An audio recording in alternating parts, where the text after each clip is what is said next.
Good morning, everybody. Morning. Waves from the crowd, I like that. My name is Jackie Peterson. Well, hi, Susan. On behalf of Reverend Donna and also the Board of Trustees, I'm privileged to welcome you here to the Sonoran Desert Center for Spiritual Living. We got a good thing going on here, don't we? Whoever you are and wherever that you are on your spiritual journey, we are truly welcome. Oh, you are truly welcome here. We are. Here you'll be validated, supported, and encouraged to be all that you are meant to be. I just would elaborate on that in that this is a philosophy that can just be layered on whatever beliefs you hold. And it's such a beautiful thing, because we don't have to all be carbon copies and just have one little regimented way of thinking. Our vision statement is love in action every day in every way. Say it with me. Love in action every day and every way. We express this love by learning and living the principles of the science of mind. And you'll find our declaration of principles at the back of your program. So please join me now in reading them. I believe there is an infinite intelligence operating throughout the universe. I believe this intelligent power is only good. I believe this intelligence expresses as me. I believe through my conscious use of this power, I create my life as happy, healthy, and complete, and so it is. Do we have any first-timers here? Oh, good, you have a guest. Been here before. You want to tell us your name? Anne. Welcome back. Anybody else? No? Okay. Well, Anne, we're really glad that you came back and graced us with your presence, and we hope that you come back again. So I would like to thank all the people that made this possible, and first of all, that's you sitting in those chairs. If we didn't all come here, it just wouldn't be the same, would it? In that regard, I do want to tell you this morning when we were coming down I-19, and we were taking the exit, there was 7 motorcycles, 12 riders in front of us. And I said, oh, wouldn't it be fun if they were all coming to the church? But they weren't. They were going to the Longhorn for breakfast. But I do want to thank those people that really step above and beyond coming here and make this entire service possible. And so we know who those people are because we're a family here. We have hospitality people that give us some coffee and treats, and people who bring treats. We have our wonderful musician. We have Gray and the technology people that help make all of this work. We have cleaners. By the way, today we need someone to volunteer to take out the garbage. Dan Hancock.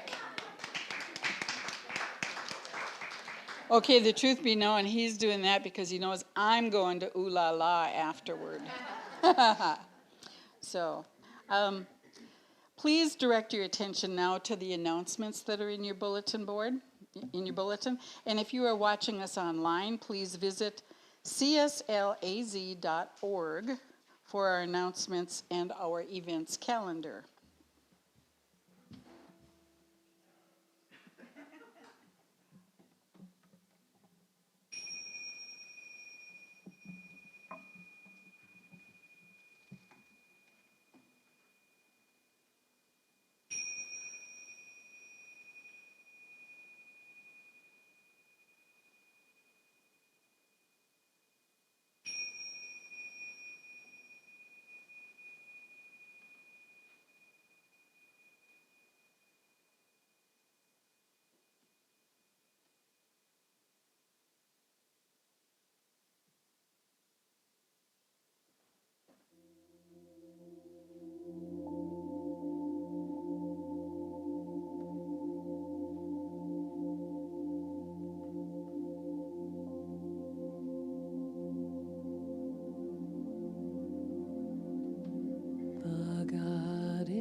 It is all for our greatest and highest good.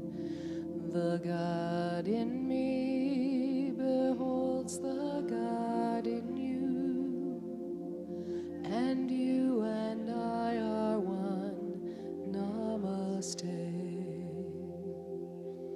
The God in me beholds the God in you. It is all for our greatest and highest good. The God in me beholds the God in you, and you and I are one. Namaste. Namaste.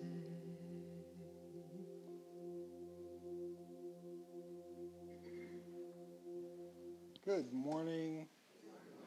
It's me again. My name is John. I'm one of the amazing practitioners here at our center. We do have an amazing practitioner team here. If there's anything that's going on with you that you would like treatment for, please come and see us or fill out a card on the table over there, and we will treat for you all this week. Okay. So my reading this morning is from one of my favorite Ernest Holmes books. It's called This Thing Called You. And I looked through several books trying to decide, what am I going to read this week? And sure enough, very first chapter, right there in my face. So, you, like all others, are seeking the joy of living. This urge is in every individual. It is in everything. Not only human beings, but everything in nature is endowed with this creative urge. It is impossible to escape this urge. Everything must find fulfillment or perish. No man willed this so, or no woman either. Evolution is proof of an irresistible urge which pushes everything onward and upward. In some way, which you know not of, life has entered into you, and with it the irresistible impulse to create. Divine intelligence has willed it so. Create or perish is the eternal mandate of nature. Be constructive or become frustrated is an equal demand. Things work out for the best only when they are life-giving. We're all some part of a universal order. The very urge for personal gratification is incomplete until it finds a universal outlet. Now, unity never means uniformity. Society is a composite whole moving gradually toward some ultimate goal. What could this goal be other than that everyone, while remaining individual, shall find a more complete expression in and among all other individuals? You belong to the universe in which you live. You are one with the creative genius back of this vast array of ceaseless motion, this original flow of life. Your soul belongs to the universe. Your mind is an outlet through which the creative intelligence of the universe seeks fulfillment. This is your starting point for investigating the meaning of those impulses, longings, and desires which accompany you through life. You may accept that the source through which they come is real. There must be a pattern of yourself in the invisible. The greatest minds of the ages have accepted that such a pattern exists. Socrates called it his spirit. Jesus, his Father in heaven. Some ancient mystics have called it Atman. Why don't you just call it you? Your complete self. Every man, every person is a doorway, as Emerson said, through which the infinite passes into the finite, through which God becomes man, through which the universal becomes individual. You are to believe with utmost simplicity and with complete faith that there is a pattern of your being, or a real spirit of you, which is as eternal as God. This pattern is seeking to manifest through you. Back of it is all the will and purpose of the universe. It is because it is there that you have these irresistible urges. There is something within you beyond all doubt and fear, something which has never been limited by your acts or destroyed by your feeling. This is the only something that can make you whole. Thank you. Namaste.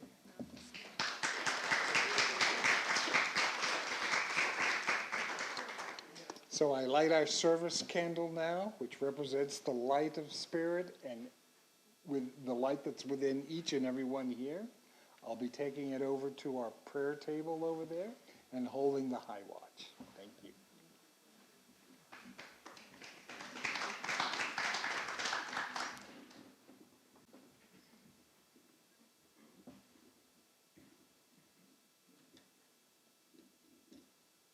Good morning, left side of the room.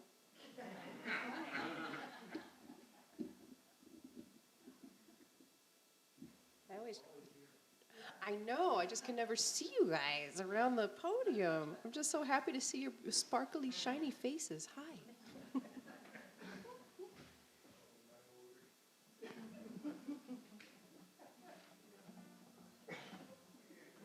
All right, so, and of course, I can't be that far because my cable doesn't stretch that far. So, I'd like to offer a little bit of a demonstration this morning before I do our song, which you will absolutely need your noisemakers for. I need your noisemakers for this one.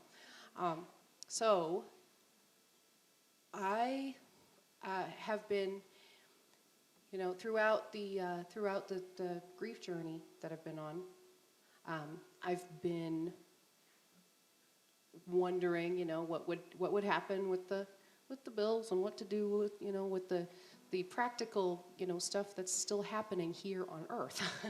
And my mother, you all knew her best as a jeweler and a creator of shiny things, right?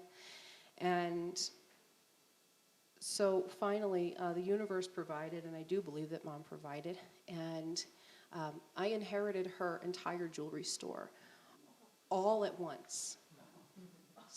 Last Sunday after I came home, about 10 minutes after I walked in the door, here comes my dad and my brother up the driveway with the pickup truck. And it fills up half the dining room. And so bless my mother. You know, it's so befitting that the inheritance would come in the form of hard work and determination and a new adventure. Talk about taking a risk to bloom, right? So we're on a new adventure, and thank you, universe, for providing that, and pretty awesome. So, yeah, thank you. All right. Can I get some less guitar, please? All right.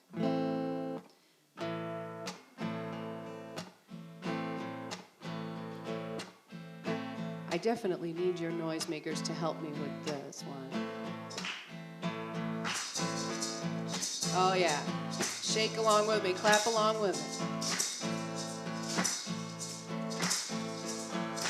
Where I sit is holy, holy is the ground. Forest, mountain, river, listen to the sound. Great Spirit circles all around me.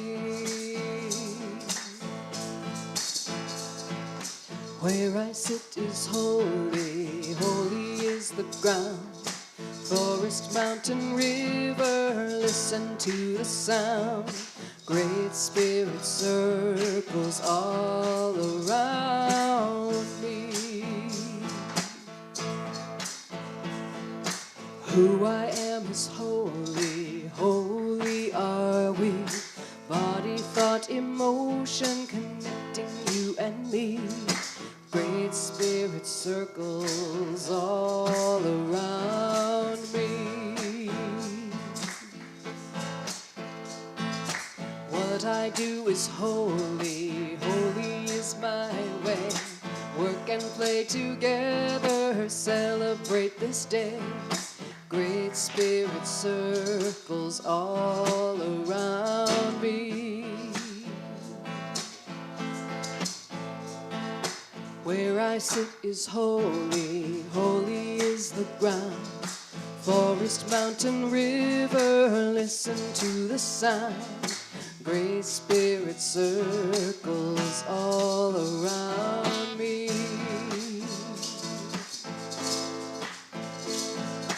Who I am is holy, holy are we.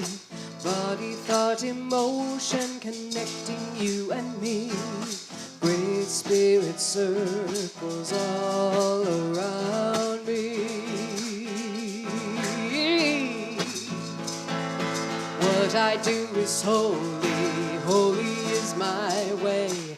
Work and play together, celebrate the day. Great Spirit circles all around me. Where I sit is holy, holy is the ground. Forest, mountain, river, listen to the sound. Great Spirit circles all around me.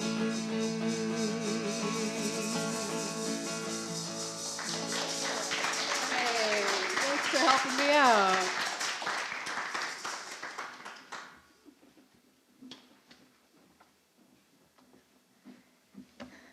You come up with some of the neatest songs. We're very lucky. Good morning. Good morning. Well, my topic this morning, the risk to bloom, comes from a quote that's been attributed by Anais Nin. And the day came when the risk to remain tight in a bud was more painful than the risk to bloom, to blossom. Yeah, I believe that there comes a time, many times throughout our lives, when we're at a choice point and where we can continue living within our comfort zone, or where we can let go of whatever has been holding us back and move with courage into a new experience. Most of you know I was born in the Midwest, and for the most part, I never felt like I belonged. As I became an adult, these feelings became unbearable, and to remain there became more painful than the risk to try something new. So I moved to Los Angeles with one suitcase and the name of a woman I barely knew, a friend of somebody I worked with, who said I could live with her until I got situated. You know, it was scary, but it was in Los Angeles that I found my voice, I found my calling, I found meaning in my life. So it was worth the risk. You know, it was worth the risk. When kids are little, they have no fear and they can do anything. You ask them if they can dance or can sing or can paint, and everybody raises their hand. They can all do it. As a matter of fact, I was thinking about this morning when my son was little, about maybe 4. One of our neighbors came over and said, "Your son is a liar." He told me he could skate, and he's never been skating. So I called my son over and I said, "Is it true that you told Mrs. whatever her name was that you could skate?" And he said, "Yes." And I said, "But you've never been skating." And he said, "I know." I've never done it, so I probably can. You and I said, "I've never done it, so I can't do it." But that's exactly how little kids think, you know, but we come as adults and we ask who can sing, dance, and whatever. Hardly a hand goes up, you know. So what happens to us? What happens to us? You know, we've just started a book study using Brene Brown's new book, Atlas of the Heart. Now, one of the things that she says is that comparison is a creativity killer. And isn't that the difference between those little kids and you and me? You know, the kids aren't looking around to see who paints better or sings better. They just know that they can do it. And so they don't have that sense of comparison. Brene Brown says comparison is actually not an emotion, but it drives all sorts of big feelings that can affect our relationships and our self-worth. More often than not, social comparison falls outside of our awareness. We're not aware we're doing it. And yet, this lack of awareness can lead us to showing up in ways that are hurtful to ourselves or others. You know, when I was in Florida, we were talking about comparison at the class, and you know, I thought later of an example from my life. When I lived in Florida, I was facilitated a wedding at a very expensive hotel. I didn't know the couple very well, but they interviewed me. They liked what I had to say, and they hired me.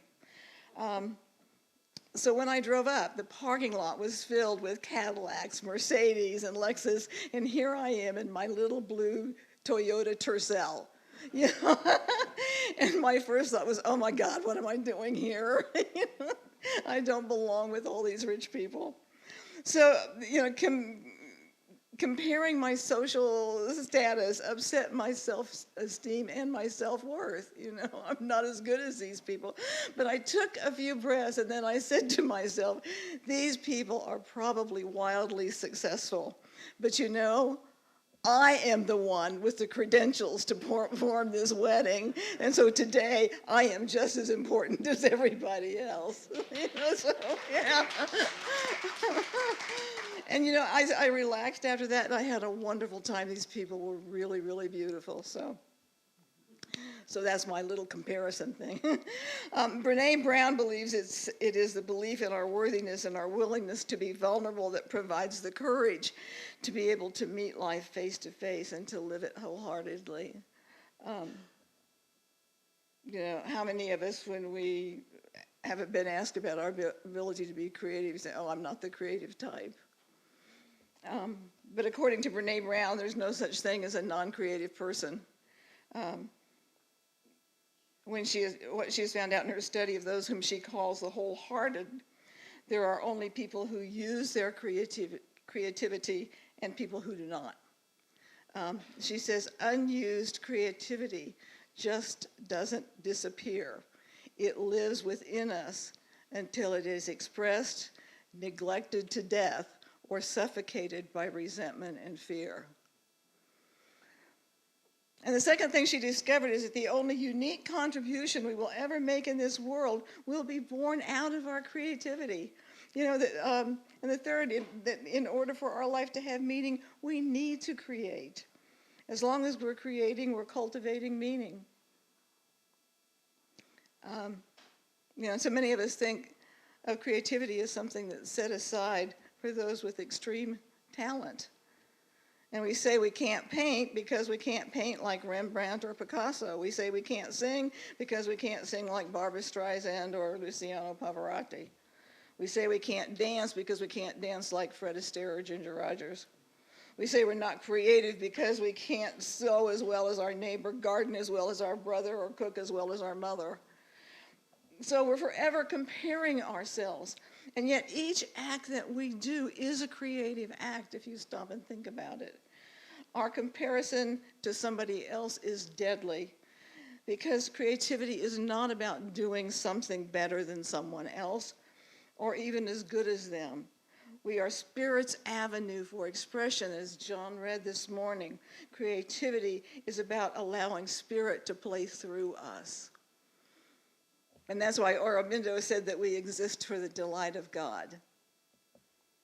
So you and I need to rethink creativity and realize that we're creative by our very nature, and we are creating every moment. Our founder, Dr. Ernest Holmes, says a businessman has an idea, he thinks up a way of doing things. He is using the creative law just as much as an artist who paints a picture. We speak of creative arts and creative people, but we fail to realize that all life deals with creativity. There is no big or little, no important or unimportant. To the creative law, there is no difference between a child making mud cakes or an engineer building a bridge. It's all creativity. The teeny things that we do are the creative acts of God through us. So I think we need to look around us and see the creativity that's going around all the time and remind ourselves we're part of it all. Because every time we plant a bulb in the spring, we're contributing to the beauty of the planet, and that's creativity. Every time we make up a story for a grandchild, we are participating in that ancient ritual of storytelling, and that is creativity. Every time we prepare a meal and offer it with love, we are contributing to the well-being of others. That is creativity. We need to remember that to Spirit, the creative law, there is no difference between a child making mud cakes and an engineer building a bridge. When we take time to become aware of when we're comparing, then we can make that comparison into something positive. Because comparing doesn't have to lead to competing. We can say, I love her voice, without adding that ours isn't as good as hers. If we stay with the positive, it becomes a point where we are encouraged to be our own authentic self. Most of us are retired, and so we don't have a career or position. But again, there are many ways that we participate in meaningful work. I've said before, as a center, I don't like the word volunteer. What I prefer is that people find what they love to do and give their time to that, and that's what I call serving a ministry. If we bring cookies, help pour coffee, greet people on their way in, talk to newcomers after the service, those are ways that we are serving our Love in Action ministry. And we have other ministries that have places for us to serve. Our property management ministry keeps our grounds and buildings beautiful.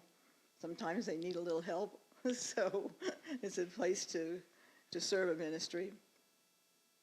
You're serving a ministry when you attend the men's breakfast or our spiritual circle. That's all part of being part of our Sangha, part of our community, and that's all part of our ministry as a whole. When we use our talents or when we do what we love to do in service to others, we're doing more than volunteering. We are creating deep meaning in our lives, and what we do then becomes a ministry. Brene Brown puts it beautifully, sharing our gifts and talents with the world is our most powerful source of connection with God. Or as Rumi puts it, let the beauty we love be what we do. There are hundreds of ways to kneel and kiss the ground. Yeah, have you ever thought about what ministry you're serving? Have you ever thought about that? Do you do volunteer work at the Animal League? That's a ministry. How about the food bank or White Elephant? Those are ministries. If you love being with your grandchildren or with your line dance group or your classic car friends or your golf buddies, then you're serving a ministry because you're being part of that connection of love that goes beyond just friendship. There's a connection. The most powerful source of connection with God is the sharing of our talents and our gifts with the world. And in whatever ways we connect with each other in love, we are in the act of ministering. And when we are in that act of ministering, we are opening the bud of our heart, and the risk to bloom becomes a welcome to a new sense of creativity and authenticity. We can put down what Brene Brown calls the gremlins that keep us from expression, or when we can put down what Brene Brown calls the gremlins that keep us from expression, then we can share our joy, our pain, our fears, our laughter, and our song. And yet, how hard is that for so many of us? We can't let go of being in control because the gremlins in our head tell us that looking cool is more important than expressing joy. We keep from trying things because the gremlins whisper, what will others think? You know, I grew up with what will the neighbors think? That was one of the traits of my family, you know, so it's a bit hard to get over things like that, you know. We don't sing or dance too loud because the gremlins say that we're going to look stupid, you know. And it's that very behavior, the fear of moving out, that keeps us tied in a bud. And we tell ourselves that by hiding we're safe. And perhaps we are. But we're never going to bloom. A ship in port is safe. But that's not what ships are for. We should follow Rumi's advice. He says, forget safety. Live where you fear to live. Destroy your reputation. Be notorious. Have fun. So, two seeds lay side by side in the fertile spring soil. The first said, I want to grow. I want to send my roots deep into the soil beneath me and thrust my sprouts through the earth's crust above me. I want to unfurl my tender buds like banners to announce the arrival of spring. I want to feel the warmth of sun on my face and the blessed morning dew on my petals. And she grew. The second seed said, I'm afraid. If I send my roots into the ground below, I don't know what I'm going to encounter in the dark. If I push my way through the hard soil above me, I may damage my delicate sprouts. What if I let my buds open and a snail tries to eat them? And if I were to open my blossoms, a small child may pull me from the ground. No, it's much better for me to wait until it's safe. And so she waited. A yard hen scratching around in the early spring ground for food found the waiting seed and promptly ate it. So the moral of our story, those who refuse to risk and grow get swallowed up by life.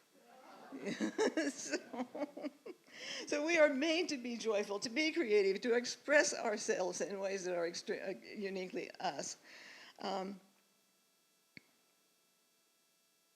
Do you know what a bud that doesn't open, that dies on the vine? Do you know what that's called? It's called a bullhead. Isn't that perfect? You know, with exquisite bullheadedness, many of us have held on to what we thought was safe. You know, and I remember Peggy Bailey's statement. She used to say, I have always gone kicking and screaming to my good, leaving claw marks on everything. And that's really kind of what we do. We get in that comfort zone, and we don't want to leave it, and everything's working well. But if we are going to continue to grow, continue to thrive, continue to be our authentic self, then we need to step out of that. We need to have the risk to bloom. And it takes courage. But it's the absolute greatest gift that we can give ourselves, to others, and to the world around us. It is our connection to life, to others, and to the innermost part of ourselves. Thank you. Namaste. Thank you.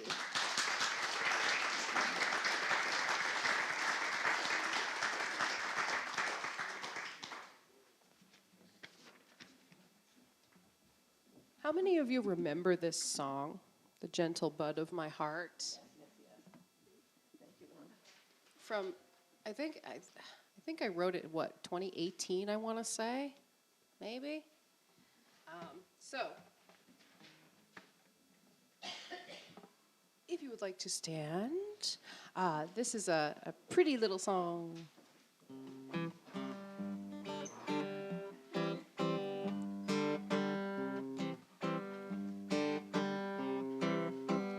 Tell the gentle bud of my heart, it soon shall have release. Its roots grow deep and wide in the fertile ground of peace. Tell the gentle bud of my heart, it soon shall have its chance. Nature demands change so that we may advance. A blossom cannot return to the bud. The old bud cannot have the new. So we must learn to bloom and grow and let God's light shine through. Tell the gentle bud of my heart, it soon shall have release. Its roots grow deep and wide in the fertile ground of peace. Tell the gentle bud of my heart, it soon shall have its chance. Nature demands change so that we may advance.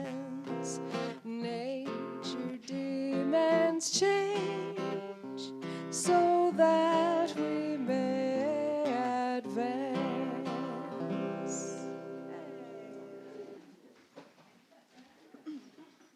Beautiful, beautiful. To revive that one. I love that song. Revive buds, bloom. Okay, it's time for our offering. Chance to share our generosity with not only our center but with the community at large. We did at our last board meeting. We unanimously decided that our tithes for this month would go to our Ukrainian center. So. Barbara Legere is the one who founded it and has been doing this work for a long, long time. And so my heart and prayers go with her and with all of those at the center who are trying to either get out or trying to make things work inside. So thank you. Okay, so let's take a moment. Let's take a moment to say the offering affirmation together. My gift goes forth to heal, prosper, and bless all that it touches. It is evidence of my conviction that God is the source and substance of my supply. I share generously of my good, knowing that it returns to me multiplied abundantly, and so it is.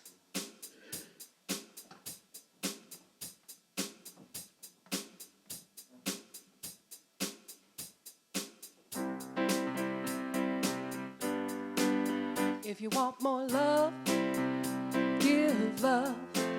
If you want more joy, give joy. If you want more peace, give peace. And if you want more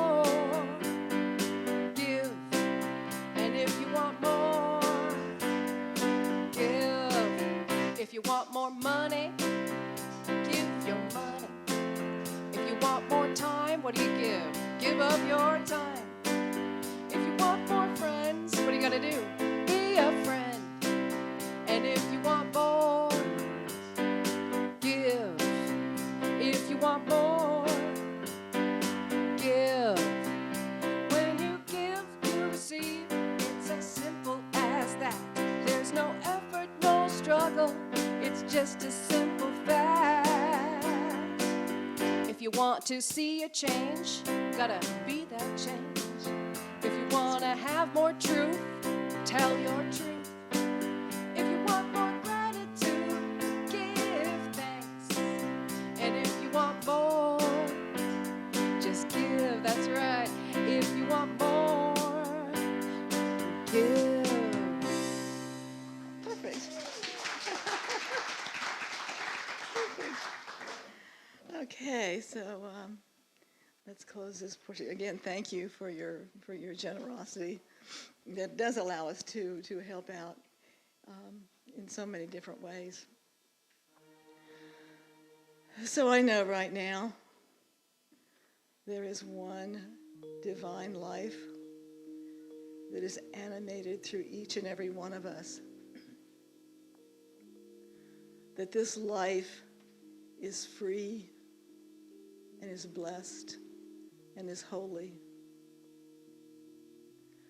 And each one of us, as expressions of this one life, are filled with the creativity of the universe. So there is in each one of us a creative expression that allows us to take risks, to blossom, and to be the best that we can be. I give thanks that we are part of an organization that believes this, that encourages this, and that teaches this. I speak my word for everybody who's experiencing any kind of inharmony, certainly the people in Ukraine. But there are wars going on all over the world. And so for each and every one of those parts, I know that beyond all appearances is the peace that passes all understanding. I speak a special word for Rosie this morning, knowing that she is whole, perfect, and complete. And I just know that we are blessed beyond measure because we have each other. And so I just let this all filter through the divine law of mind and say together, and so it is. It is. And let's form a circle, sing stand, and then shop.